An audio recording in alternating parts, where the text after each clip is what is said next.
day, everyone, and welcome to another episode of Med Talk, where we talk about all things medical and tech. Today, we have a very exciting lineup of panelists to talk about the revolutionary product which has just entered the healthcare industry. It is called CT-CAT, or CT Scan Computer-Aided Diagnosis. But first, let me introduce our panelists. Today, we have Yuan Kai and Justinian, who are product owners and lead developers of CT-CAT. Hi everyone. Hello. Not just them, we also have Dr. Benjamin, consultant from SGH, and Lee Kin Hong, who is a director at MOH. Hi everyone. Hi everyone. Really excited to talk about this project. And of course, I'm your host, Akhilesh. Now, before we go to talking about what CT-CAT is and all this, we have to understand what the problem is all about. So, Dr. Ben, is it really that difficult to do image studies, and is there really so much errors in it? Yes, Achilles. As a radiologist, I get over 1.3 imaging studies annually, and it is part of our training to come up with diagnosis quickly. CT scans are the best way and the gold standard to actually identify brain bleeding. We actually have a very short time to diagnose issues based on CT scans when we are looking at brain bleeds due to the sheer number of them. Wow, it must really be stressful to ensure you make the right call on a diagnosis, because this is going to affect a patient's life. That is very true, Achilles. But when MOH did our study, we do foresee there is a growing to be an increasing in demand for CT scan. This is because of aging population, and there's a potential increase in the risk of diagnosis error due to the limited time radiologists have, plus other constraints. As what both King Hong and Dr. Ben said, we spent a lot of time defining our problem statements in order to try and use computer-aided diagnosis for CT scans. Yep. We really wanted to bridge technology with pathology by using neural networks to try and classify different types of CT scans. This is definitely a great way to understand how CT scan can actually help in healthcare. But let's try to understand this first. What exactly does this product do? Well, our product is a classifier, and this classifier focuses on detecting intracranial hemorrhages or brain bleeds, and we, along with its broad types like IPH, SDH, and all the other associated diagnoses within the healthcare industry. In hospitals, these are some of the key scans we use to identify brain bleeds. CT-CAT classifier really aims to identify ICH and other subsets of the dataset, which really provides a quick computer-aided diagnosis for radiologists to verify these CT scans. This really sounds good. How exactly did your team produce this model? That's a great question, Kin Hong. So we begin with a brain CT scan dataset compiled by the Center of Advanced Research in Imaging, Neurosciences, and Genomics, HERING, also located in New Delhi, India. This dataset had almost 489 hit CT scans, which could be transformed into over 24,000 axial slices in the medical DICOM format. And this is the standard format that is used in healthcare. Yeah. DICOM and Nifty file format is generally used in healthcare industry as an industry norm today. In healthcare, we do need to split CT scans into axial slices to get a good sensing of the entire brain in terms of the layers. This is actually really interesting. In any machine learning models, you always need to do some form of data cleaning or transformation in terms of pre-processing before beginning the training of the model. How did your team go about doing this? Well, in the medical field, we generally use Hounsfield units, or HU, to determine the radial density in medical imaging. So HU is a scale that quantifies radial density, which is crucial for identifying different tissues in medical diagnosis. So one of the first things we had to do was to convert raw pixel values to HU using the rescale intercept and rescale slope provided in the input metadata. Next, we further perform windowing on these images to ensure the visibility of sensitive tissues by limiting the range of HU before we start to train our model. So in our case for brain CT scans, the unit ranges from 40 to 80. On top of that, we also had to perform windowing on the images to ensure the visibility for display purposes and to aid the medical professionals in viewing these CT scans, and also to process the images for feeding into our neural network. Wow, that's fascinating.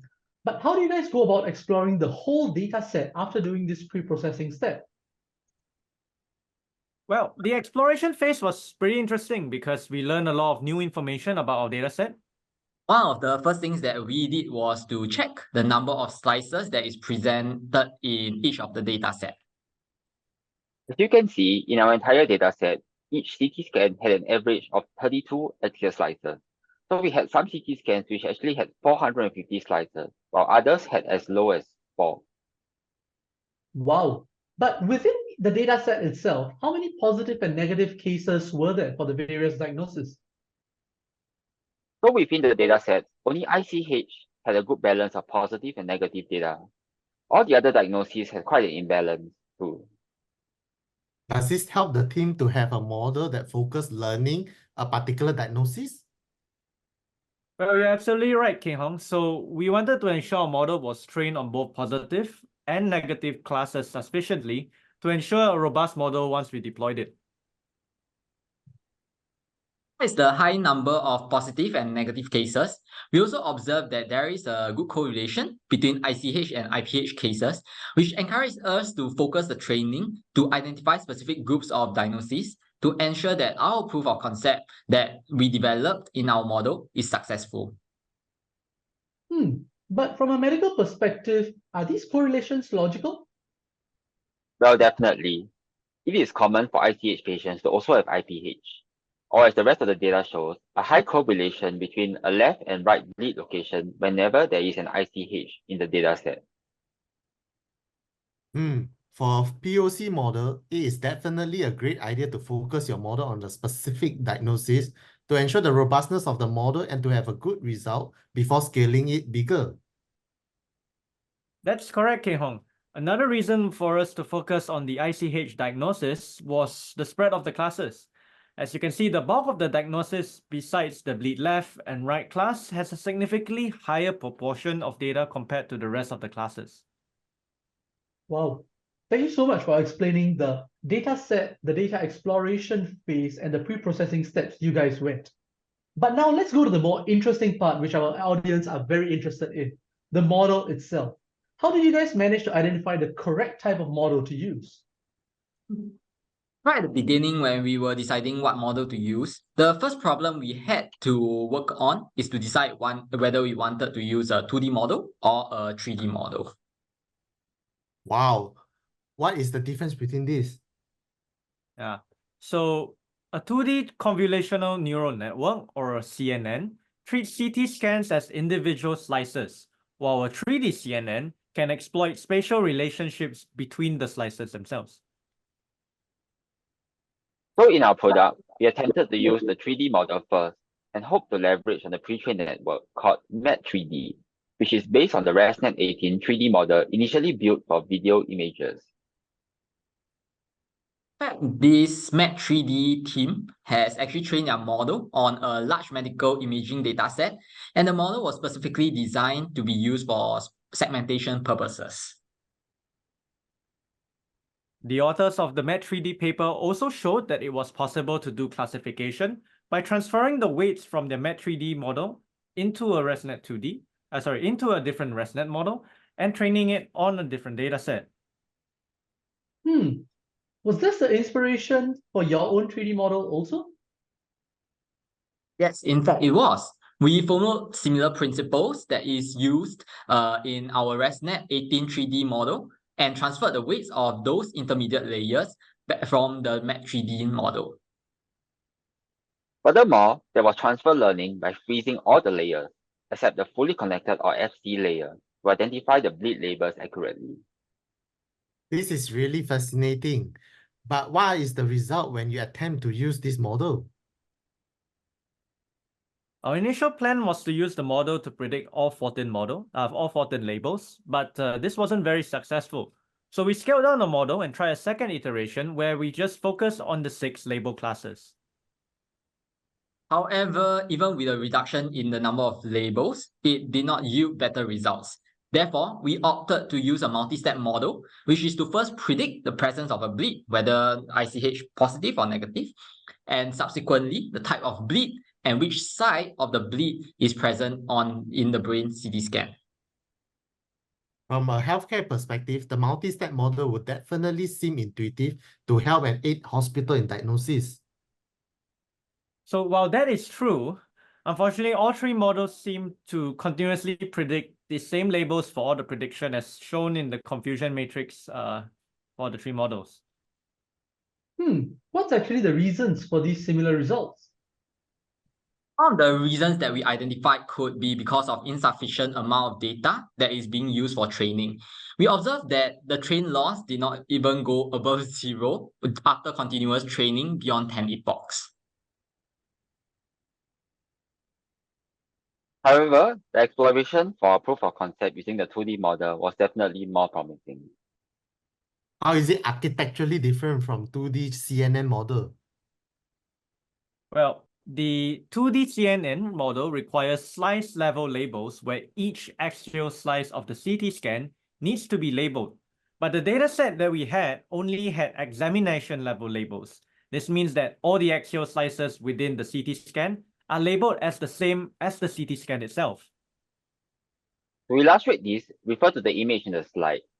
For the examination level labels, there was 1 positive slice, hence the whole bag was labeled positive, even though there were 2 other slices without any positive labels.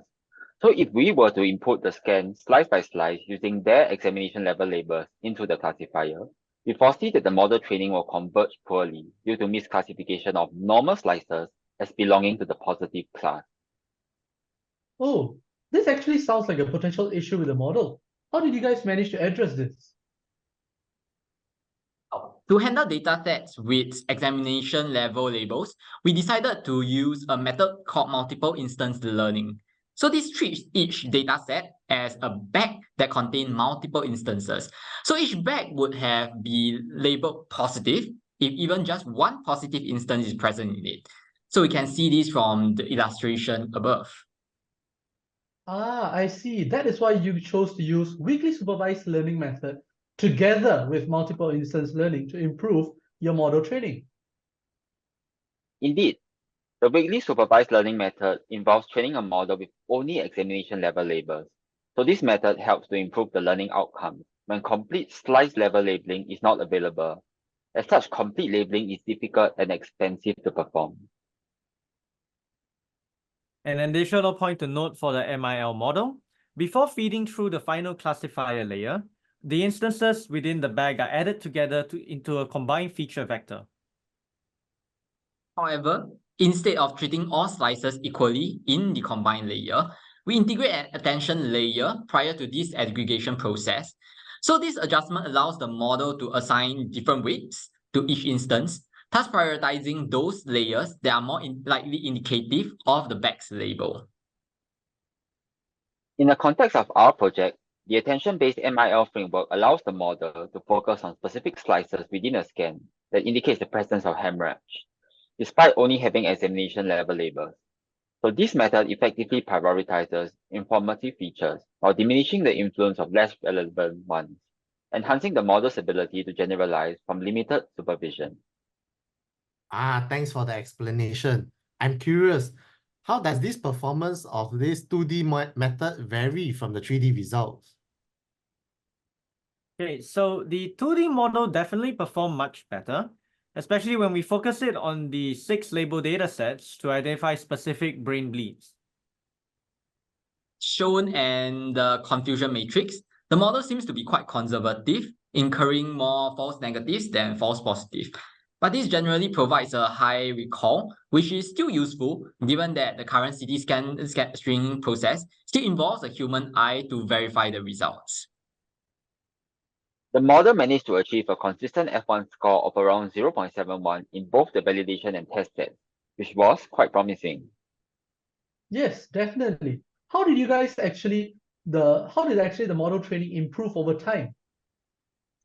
Okay, so we observed that that with more training, there was a progressive decrease in the training loss, which showed effective learning on the model itself. Furthermore, the F1 score improved over time, showing strong generalization ability of the model itself. Wow. Okay, this is really great in helping us how well the 2D model works. But let's compare the 2D and the 3D model when we talk about long-term deployment. How was that? When we look at the performance individually, the 2D CNN definitely performs better. As you can see, it achieves a higher F1 score of 0.71. So, 2D models generally require a lot lesser computational resources and is far more adaptable when having an incomplete data set, as we have highlighted earlier. What about the 3D model though? Why did the 2D model outperform the more complex 3D model? Well, the attention mechanism employed in the 2D CNN facilitates the identification and prioritization of informative features within each CT scan. So this mechanism allows the model to focus on slices that are more indicative of pathology. Also, the 3D model inherently has training challenges because it was trained on non-specific datasets. There was also a limit to its learning as we only unfroze the final layer for training due to computational constraints. Thanks for the explanation. An important point to note is that the current healthcare landscape doesn't accept black box model, which would mean the 2D model you have created will need to integrate well with the existing model used in the hospital today. Yes, that is very true, Kin Hong. Today, GradCam, a commonly used XAI method for convolutional neural networks, is already being used in healthcare industry. And it would be very beneficial for healthcare professionals if the model you have designed can incorporate GradCam to actually highlight the CT scans to show even better results. That is very true. As you can see above, we have already integrated GradCam into our solution. With this heat map, which illustrates the areas most influential in the model's decision, this can increase trust and reliance in AI by doctors. While we do hope to eventually benefit as many people as possible, we do also want to improve the model performance gradually to augment computer-aided diagnosis. Overall, this product you guys have shared with us is definitely a game changer, and the potential to improve computer-aided diagnosis is definitely worth investing in. Very much, Achilles. As demonstrated, not only is our model able to effectively identify hemorrhage presence in brain CT scans, but in day-to-day life, it can also help to value add by providing improved accuracy and efficiency for radiologists. I guess one key challenges you might be facing is the current model requires significant computational resources, and so with the current resources you have, the training will take a long time. Well, that's true. And we do hope that when we scale our product and work on improving the model, these kind of computational resources can be also overcome. At the end of the day, we want to ensure that the model augments radiologists well, reduces errors, and improves patient care overall. Wow, that is a fantastic and very noble goal, guys. And it was actually a very enlightening sharing by all our panelists whom we have had today. Thank you very much to all our speakers here today. And more importantly, thanks to the audience. And we hope that you have enjoyed yet another episode of Med Talk, where we talk about all things medical and tech. See you next time.